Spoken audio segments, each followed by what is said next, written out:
अस्सलाम वालेकुम viewers, welcome back to my channel. तो हमने अपना चैप्टर नंबर 2 ख़त्म कर लिया था, which is presentation of data. तो आज हम न्यू चैप्टर स्टार्ट करेंगे। तो हमने प्रेजेंटेशन ऑफ डाटा का चैप्टर ख़त्म कर लिया अपना। तो आज हम स्टार्ट करेंगे measurement of location. Measurement of location में हम सबसे पहले हम ये देख लेते हैं कि हमने प्रेजेंटेशन ऑफ डाटा में देख लिया था कि हमारा डाटा जब एक रो फॉर्म में कलेक्ट हो जाता है तो उसको हम कैसे एक प्रेजेंटेबल फॉर्म, प्रेजेंटेबल लुक देते हैं, कैसे हम उसको टेबल की फॉर्म देके उसको अंडरस्टैंड करते हैं और कैसे हम उसको ग्राफिकली जो है वो अंडरस्टैंड करते हैं। और ग्राफ्स में फिर हमने ये भी देखा था कि अगर जियोग्राफिकली हमें कोई डाटा गिवन है या क्रोनोलॉजिकली डाटा गिवन है तो उन ग्राफ्स को हम कैसे रिप्रेजेंट करेंगे। आज हमारा जो नया चैप्टर स्टार्ट हो रहा है, हमारा चैप्टर है मेजरमेंट ऑफ लोकेशन का। अब इसमें हम ये देख लेते हैं कि मेजरमेंट ऑफ लोकेशन में हम कैसे हम किसी एक सिंगल वैल्यू के थ्रू जो है वो अपने डाटा को रिप्रेजेंट करेंगे। ठीक है, अब एक सिंगल वैल्यू के थ्रू जब डाटा रिप्रेजेंट करना होगा तो हम उस चीज़ को हम कैसे यूज़ करेंगे। हम पूरे डाटा में से हम एक सेंटर्ड वैल्यू निकाल लेंगे। ठीक है, तो वो हमारे पास सेंटर्ड वैल्यू क्या होती है, वो हमारे पास होता है हमारे पास एवरेज। ठीक है, and average is a single representative value of the data. Average क्या होती है कि एक सिंगल वैल्यू पूरे डाटा की, जो पूरे डाटा को रिप्रेजेंट कर रही होती है, वो होती है हमारे पास एवरेज। ये हमेशा जो है वो इसको हम ये क्या कहते हैं, इसको हम मेजरमेंट ऑफ लोकेशन भी कहते हैं, because it locates the centre of the distribution, क्योंकि ये डिस्ट्रीब्यूशन के सेंटर में लाई कर रही होती है, इसलिए इसको हम क्या कहते हैं, मेजरमेंट ऑफ लोकेशंस। अब ये जो एवरेज है इसकी कुछ टाइप्स हैं। ठीक है, इसको हम किस किस तरह से फाइंड आउट कर सकते हैं, इसकी क्या टाइप्स हैं। एवरेज की टाइप्स हैं arithmetic means, geometric means, harmonic means, median and mod. ये सारी किसकी टाइप्स हैं, ये एवरेज की टाइप हैं जो कि हमारे डाटा को एक सिंगल वैल्यू के थ्रू जो है वो रिप्रेजेंट करता है। अब सबसे पहले हम अरिथमेटिक मीन को देख लेते हैं। तो अरिथमेटिक मीन जो है वो मोस्ट कॉमनली यूज्ड एवरेज है। ठीक है, सबसे ज़्यादा ये ही यूज़ होता है अरिथमेटिक मीन।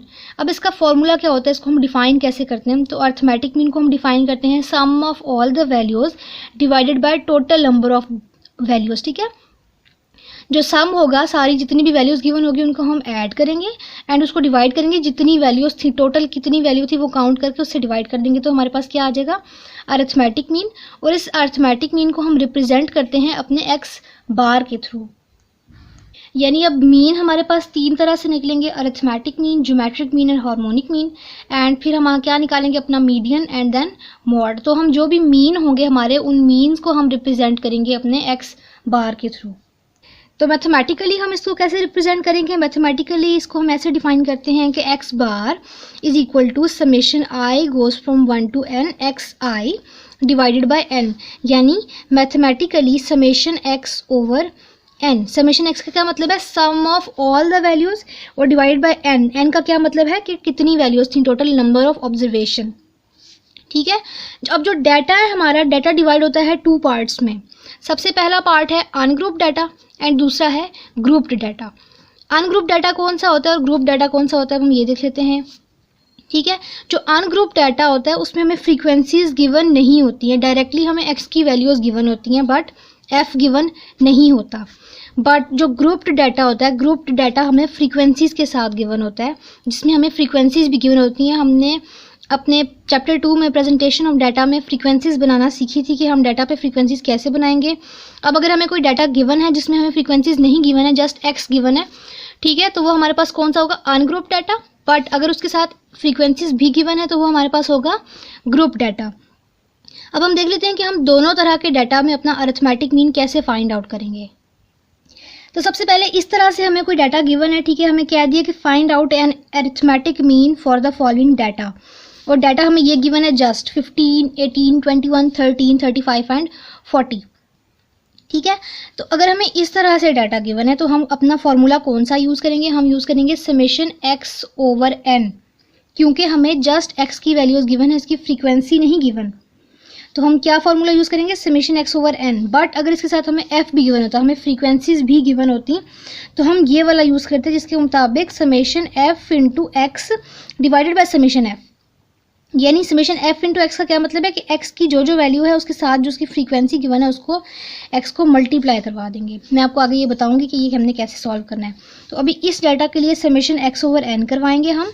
समेशन एक्स का क्या मतलब है कि ये जितनी वैल्यूज गिवन है इन सबको हमने ऐड कर लेना है, ये एक्स गिवन है। ठीक है, तो इन सारी वैल्यूज़ को हमने क्या कर दिया, हमने इन सारी वैल्यू को ऐड किया तो हमारे पास क्या आ गया 142 एंड टोटल वैल्यूज़ कितनी थी 1 2 3 4 5 एंड 6। तो इसको हमने किसके साथ डिवाइड करवाना है अब 6 के साथ, यानी 142 डिवाइडेड बाय 6 होगा तो ये हमारे पास क्या आंसर आ जाएगा 23.66। सही हो गया। तो ये हमने फाइंड आउट कर ली अपने एक्स बार की वैल्यू जो कि है 23.66। अब जो सेकंड क्वेश्चन गिवन होता है, जो दूसरी तरह का क्वेश्चन जिसमें अर्थमेटिक मीन फाइंड आउट करना होता है, वो कुछ इस तरह का होता है जैसे हमने पीछे अपना टेबल बनाया था, अपने क्लास इंटरवल्स और फ्रीक्वेंसीज बनाई थी। अगर उस तरह से डाटा गिवन है तो फिर हम कैसे फाइंड आउट करेंगे अर्थमेटिक मीन। तो आप देखिए अभी क्लास इंटरवल गिवन है 1 to 5, 6 to 10, 11 to 15, 16 to 20, 21 to 25, 26 to 30, 31 to 35, 36 to 40 and 41 to 45। और फ्रीक्वेंसीज भी इसके साथ साथ गिवन है हमें 7, 10, 16, 32, 24, 18, 10, 5 एंड 1। अब इस क्लास इंटरवल और फ्रीक्वेंसी को हम अगर देखें तो हम अपना x कैसे फाइंड आउट करते थे। हमने कहा था कि x हमारे पास क्या होता है मिड पॉइंट, ठीक है। तो अब ये मिड पॉइंट कैसे फाइंड आउट होगा कि क्लास इंटरवल का अपर और लोअर बाउंड लेके उनको ऐड किया और फिर उसको डिवाइडेड बाय 2 करवाया तो हमारे पास f इंटू एक्स आई का कॉलम बन गया। और जब इस पूरे कॉलम का हमने सम किया तो वो हमारे पास क्या आया समेशन f ऑफ एक्स आई, ठीक है। अब फॉर्मूले के अकॉर्डिंग हमने क्या करना था summation f of x I divided by summation f करना था, ये करना था ना summation f of x I divided by summation f। तो ये 2504 यानी इस कॉलम का सम divided by summation F I किया तो अर्थमेटिक मीन हमारा आ गया in case of group data, ठीक है। अब एक सिचुएशन ये आ जाती है कि आपने मीन तो फाइंड आउट कर लिया बट लेटर ऑन आपको बाद में ये बात पता चली कि आपकी कोई एक ऑब्जर्वेशन या 2 ऑब्जर्वेशन जो है वो आपकी गलत थी, ठीक है। तो अब उसको कैसे करेक्ट किया जाए, लेकिन हमने मीन भी फाइंड आउट कर लिया तो उसको कैसे करेक्ट किया जाए। जब हम उसको करेक्ट करते हैं तो हम इसको कहते हैं, इस सिचुएशन को कहते हैं करेक्टेड मीन।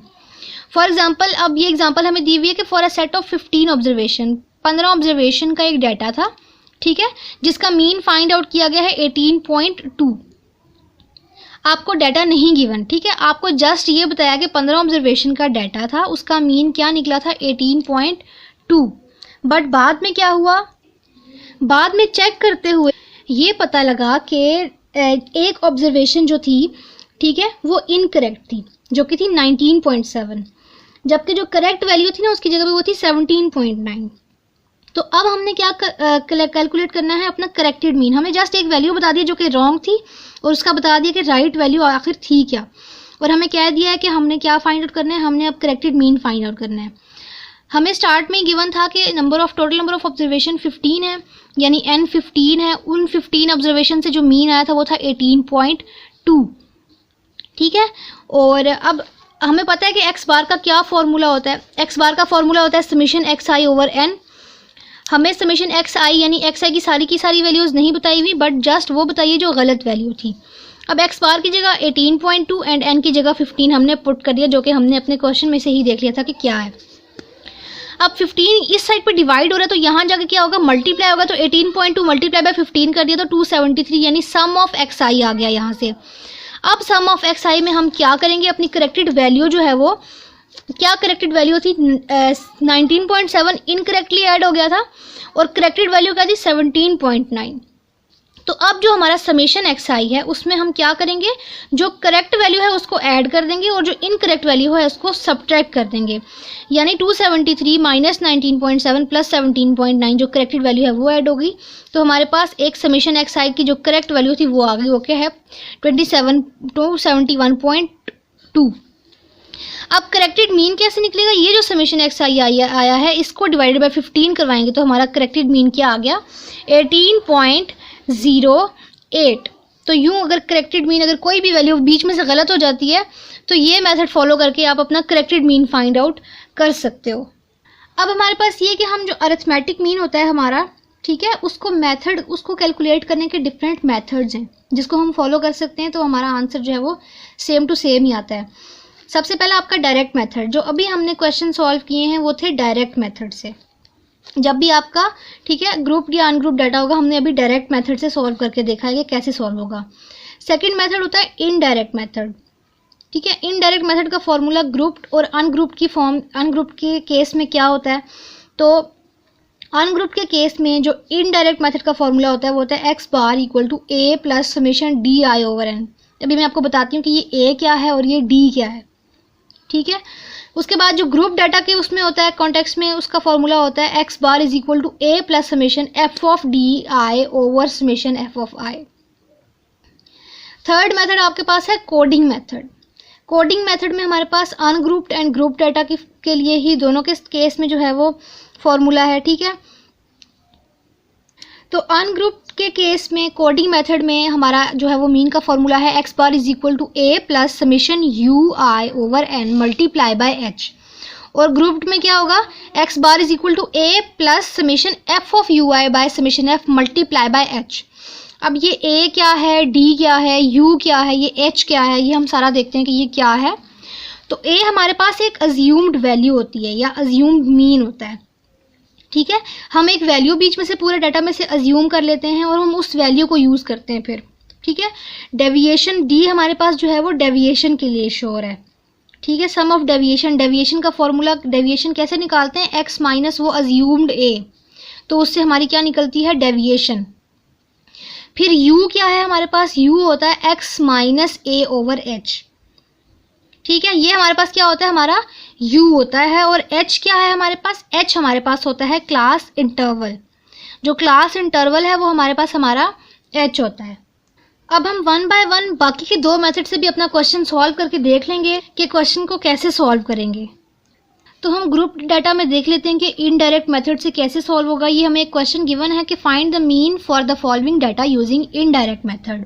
अब ये हमारे पास डाटा गिवन था जिसमें सिर्फ क्लास इंटरवल और फ्रीक्वेंसी गिवन थे, ठीक है। सिर्फ ये दो कॉलम गिवन थे, बाकी हमने फाइंड आउट किए हैं। एक्स यानी मिड पॉइंट कैसे फाइंड आउट होता है, मिड पॉइंट का मैंने आपको बताया हुआ है कि क्लास इंटरवल की दोनों वैल्यू को ऐड करके डिवाइड बाय 2 करवाएंगे तो आपका मिड पॉइंट आ जाएगा। तो हमने उसी तरह अपना एक्स फाइंड आउट किया, अपना मिड पॉइंट फाइंड आउट किया है। अब ए हमने कहा था कि हमारे पास एक मीन वैल्यू होगी, ये हम कह रहे थे कि हमारी अज्यूम्ड वैल्यू एक होगी। मीन वैल्यू यानी सेंटर्ड वैल्यू होगी एक्स की, तो हमने एक्स में से वो उठानी है अपनी, ठीक है। वो जो ए उठाएंगे हम अपना एक्स में से उठाएंगे। तो हमने सेंटर वाली 33 हमने उठा ली है, 4 हमने ऊपर से छोड़ी हैं, 4 वैल्यू नीचे से छोड़ी हैं। जो बीच में दरमियान में वैल्यू थी 33 उसको हमने कह दिया वो हमारे पास हमारा ए है, ठीक है। अब हमने डी निकालना है। डी कैसे निकालना था, डी का पीछे फॉर्मूला था एक्स माइनस ए। जो एक्स की वैल्यू है उसमें से ए को माइनस कर देंगे, यानी 21 minus 33 is equal to minus 12, 24 minus 33 is equals to minus 9, 27 minus 33 is equal to minus 6। इसी तरह हर वैल्यू में से इस ए को माइनस करा देना है, यानी यहाँ बीच में भी इसको भी करवाएंगे, 33 माइनस 33 0, ठीक है। और लास्ट में हमने क्या करना है, एफ ऑफ डी। जैसे हम एफ ऑफ एक्स करा रहे थे, अब हम क्या करा रहे हैं, F of D. F of D कराएंगे यानी फ्रीक्वेंसी और डी को मल्टीप्लाई करा देंगे और फिर जो उसका हम सम फाइंड आउट करेंगे वो हमारे पास क्या होगा, समेशन एफ ऑफ डी। अब इस मीन का फॉर्मूला क्या था कि X bar is equals to A plus summation F of D over summation F. जो ए हमने कहा था हमारे पास 33 है, plus summation F of D आया 9, plus 9 divide by summation F हमारे पास था 40। तो डिवाइडेड बाय 40 किया तो इनडायरेक्ट मेथड के थ्रू हमने अपने ग्रुप डाटा में अपना मीन फाइंड आउट कर लिया थ्रू इनडायरेक्ट मेथड। अब इनडायरेक्ट का कर लिया, अब कोडिंग का देख लेते हैं हम कि कोडिंग मेथड के केस में हमारे पास क्वेश्चन होगा तो हम उसको कैसे सॉल्व करेंगे। ये हमारे पास मिड पॉइंट्स गिवन है जो कि हमने क्लास इंटरवल्स में से निकाले हैं, ठीक है। ये मिड पॉइंट्स गिवन है और इसके साथ फ्रीक्वेंसीज गिवन है। अब जैसे हम इनडायरेक्ट मेथड में हम डी फाइंड आउट करने के लिए एक्स माइनस ए करते थे, जो यू के लिए हमारा फॉर्मूला था कोडिंग मेथड में वो था एक्स माइनस ए ओवर एच, जिसमें ये जो एच हमारे पास होता है, ठीक है, ये एच हमारे पास होता है क्लास इंटरवल का साइज, ठीक है। अगर ये क्लास इंटरवल का साइज 1 हो जाता है, ठीक है, अगर सपोज कि ये साइज 1 है तो ये क्या बन जाता है, एक्स माइनस ए ओवर 1। तो x माइनस ए तो हमारे पास d में आ जाता है, यानी इनडायरेक्ट मेथड में जो हमारा इंटरवल साइज होगा वो 1 आ जाएगा h। बट जब class interval size more than 1 है, यानी 2, 3, 4, 5 अप टू सो ऑन जितना भी है, तो उस केस में हमारे पास क्या मेथड यूज हो जाता है, कोडिंग मेथड।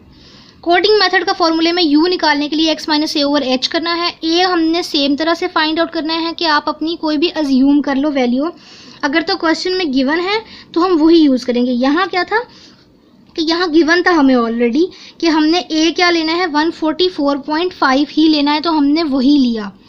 अगर आपने सेंटर्ड वैल्यू लेनी होती, अगर आपको नहीं कुछ भी नहीं गिवन कि हमने क्या करना है, तो हम बीच में से दरमियान की वैल्यू ले लेंगे, तो वो थी 164.5, हम ये ले लेते। बट यहाँ क्योंकि ऑलरेडी गिवन है तो हमने a अपना वही लिया, ठीक है। x माइनस ए ओवर एच करवाया। h कैसे निकाला कि आपने अपने क्लास इंटरवल को देख लिया, आप x भी देख सकते हो। 124.5 माइनस 114.5 करो तो आपके पास 10 ही आता है, तो आपका ऑटोमेटिकली जो h है वो 10 ही आएगा। अब आपने इस x माइनस ए, ठीक है, x minus A 114.5 minus 144.5 divided by 10, ठीक है। जब डिवाइडेड बाई 10 करवाया तो क्या आ गया -3। इसी तरह 124.5 माइनस 144.5 डिवाइडेड बाई 10 तो क्या आ गया -2। इसी तरह सारे हम निकाल लेंगे और एंड का कॉलम जैसे f ऑफ एक्स आई बनाता है या f ऑफ d हमने बनाया था, यहाँ हमने क्या बना लिया f ऑफ u, जो ये u निकाला उसको f के साथ मल्टीप्लाई करा दिया तो f ऑफ u का कॉलम बन गया। हमने समेशन f भी निकाला, समेशन f ऑफ u भी निकाला, ठीक है। अब हमने पहले ही ये देख लिया था कि कोडिंग मेथड का फॉर्मूला क्या होगा। कोडिंग मेथड का फॉर्मूला होगा a plus summation f of u I divided by n। n क्या है, समेशन f ही है, क्योंकि फ्रीक्वेंसी इन्वॉल्व है ना, तो ये n समेशन f ही है, मल्टीप्लाई बाय h। तो a हमने लिया था 144.5 plus summation f of u आई हमारे पास आ गया था 140, ठीक है, डिवाइडेड बाय समेशन f आ गया था 120 and multiply by h। Multiply by h क्या है, इंटरवल साइज था 10, तो ये हमारे पास क्या आ गया, कोडिंग मेथड के थ्रू x बार आ गया विच इज़ 156.17, ठीक है। तो अब ये मेथड अगर अर्थमेटिक मीन आ जाता है तो आप इन तीनों मेथड में से कोई भी एक मेथड लगा के अपना अर्थमेटिक मीन फाइंड आउट कर सकते हो, आपके आंसर में कोई भी चेंज नहीं आएगा। तो जब भी कोई क्वेश्चन आपके पास आ जाता है अर्थमेटिक मीन का और वहाँ आपको अगर मेंशन है कि आपने डायरेक्ट मेथड लगाना है, आपने इनडायरेक्ट मेथड लगाना है या आपने कोडिंग मेथड लगाना है, तो आप इस तरीके से सॉल्व कर सकते हो। अगर नहीं गिवन तो जो आपको सबसे ज़्यादा ईजीएस्ट लगता है आप उसके थ्रू अपना मीन फाइंड आउट करो, आंसर में चेंज नहीं आता। अब अर्थमेटिक मीन के इन तीनों मेथड को लेके अगर आपकी कोई भी क्वेरी है, कोई भी आपको कुछ समझ नहीं आ रहा, तो आप कमेंट बॉक्स में पूछ सकते हैं, मैं एक वीडियो और बना दूंगी इस पर।